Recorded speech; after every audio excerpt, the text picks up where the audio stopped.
से मीनाक्षी जैन जिज्ञासा रख रही हैं। पूज्य गुरुदेव आपके श्री चरणों में त्रैवार नमोस्तु। गुरुवर, कल कश्मीर की वादियों में जो कुछ हुआ वह केवल आतंक नहीं बल्कि मानवता पर प्रहार था। 26 मासूम पर्यटक मारे गए और उनकी एकमात्र गलती यह थी कि वे किसी विशेष धर्म से थे। बताया गया है कि आतंकियों ने पहले लोगों से धर्म पूछा और फिर गोलियों से उन्हें छलनी कर दिया। पहले जहां अधिकतर आतंकी स्थानीय होते थे और पर्यटकों का निशाना नहीं बनाते थे, वहीं अब लगभग 90% आतंकवादी पाकिस्तान से भेजे जाते हैं, जो कश्मीर की टूरिज्म रीढ़ तोड़ने के लिए जानबूझकर बाहरी लोगों को मारते हैं। हे गुरुवर, यह धर्म के नाम पर हिंसा का नंगा नृत्य कब तक? क्या इसका कोई अंत है? क्या हमारी शांति और सहिष्णुता के प्रयास कभी इस अंधकार पर विजय प्राप्त कर पाएंगे? नमोस्तु गुरुवर, कृपया समझाएं। जो घटना कल कश्मीर में घटी, बड़ी भयावह घटना घट गई।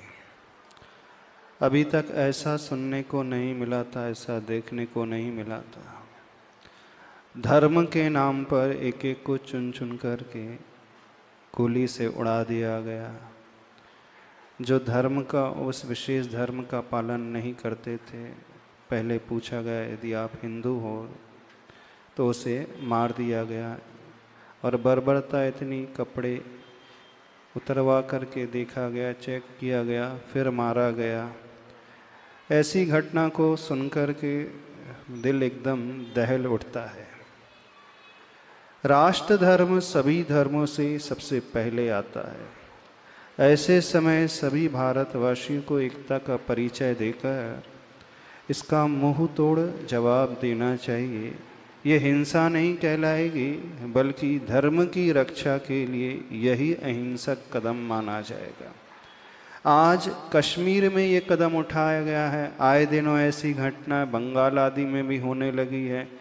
आए दिनों ऐसी घटना उन क्षेत्र विशेष में होने लगी हैं जहाँ हिंदू आदि वर्ग बहुत कम है। तो ऐसे समय पूरे देशवासियों को एकता के सूत्र में बनकर के भारतीय सरकार का सहयोग करना चाहिए।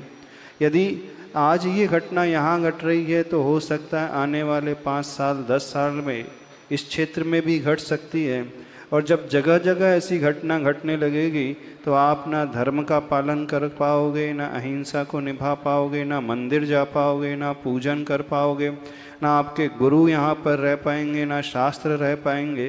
तो आगम यह कहता है ऐसी स्थिति में हर व्यक्ति को कमर कस के तैयार हो जाना चाहिए और यही उसका राष्ट्र धर्म होता है। जहाँ राष्ट्र धर्म की बात होती है वहाँ कोई जाति विशेष, पंथ विशेष नहीं होता है। वहाँ तो राष्ट्र को प्रमुखता से स्थान दिया जाता है। और सुनने में आ रहा है ये घटना पड़ोसी देशों से हो रही है, तो ऐसे समय उन्हें भी सबक सिखलाया जाना चाहिए ताकि वह भारत की शांति को अस्थिर न कर सके और लोगों में एक भयावह माहौल पैदा न कर सके। यदि बॉर्डर में शांति रहेगी, क्षेत्र में शांति रहेगी, तो आपके घर में शांति रहेगी, मंदिर में शांति रहेगी। मंदिर में जाकर के गुरु के पास आकर के हम धर्म पालन कर सकते हैं।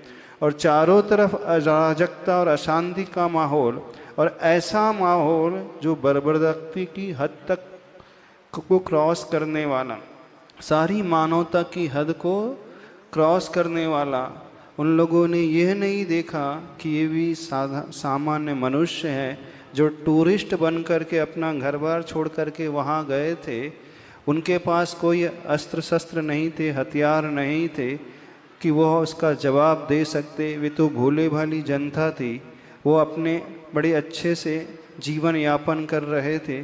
तो धर्म कभी, कोई भी धर्म विशेष, चाहे आप किसी भी मजहब को मान रहे हो, किसी भी धर्म को मान रहे हैं, कोई धर्म विशेष कहीं नहीं सिखाता कि सामान्य से मनुष्य की ऐसी हत्या कर दे जो दूसरे धर्म की आस्था रखने वाला है, दूसरे प्रभु को मारने वाला है। ये धर्म सिखाता ही नहीं। हर धर्म में यही कहा गया है, अपनी इच्छा अनुसार, अपनी श्रद्धा अनुसार अपने इष्ट प्रभु की आराधना करें और भाईचारा का परिचय दे और एक दूसरे के प्रति गले मिलकर के अच्छे से रहना सीखें। यदि यही होगा तो अच्छा हो पाएगा, नहीं है तो चारों तरफ जो विश्व में माहौल बना हुआ है, हर जगह युद्ध जैसा माहौल, हर जगह क्रॉस बॉर्डर टेररिज्म जैसा हो रहा है, युद्ध जैसी स्थिति यूरोपियन कंट्रीज़ में चल रही है, रसिया में चल रही है, उस साइड चल रही है, फिलिस्तीन आदि में चल रही है। इन घटनाओं को देख कर के ऐसा प्रतीत होता है कि भविष्य बहुत असुरक्षित सा है। अभी 2 वर्ल्ड वार हो गए, कहीं ऐसा ना हो कि धीरे धीरे ये चिंगारी एक विशाल दावानल का रूप ले ले, और जब ये दावानल का रूप ले लेगा तो यहाँ कोई भी नहीं बच पाएगा, कोई भी नहीं बच पाएगा। युद्ध, हिंसा, क्रूरता, बर्बरता, एक दूसरे की हत्या करना और विशेष रूप से धर्म के नाम पर, ये सरासर गलत है। ऐसे समय सारे संगठनों को एकत्रित होना चाहिए, सब लोगों को मिलकर के कार्य करना चाहिए।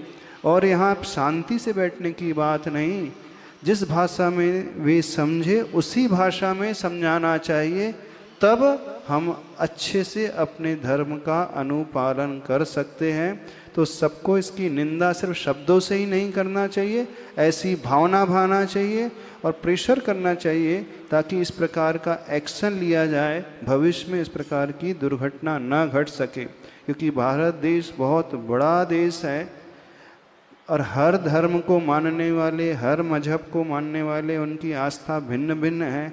हम जबरदस्ती किसी की आस्था को परिवर्तित नहीं करा सकते।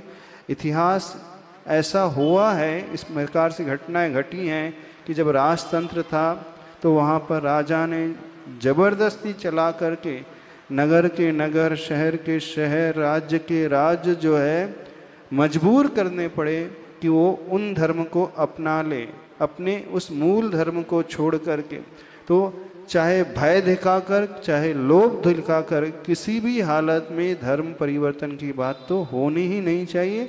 अपनी अपनी आस्था का विषय है। और जो भारतीय संस्कृति तो ऐसी संस्कृति है, यहाँ पर जो भी आया है उसे शरण मिली है। भिन्न भिन्न मजहब के लोग आए हैं जो यहाँ के कभी मूल निवासी नहीं थे, उन्हें भी शरण मिली है।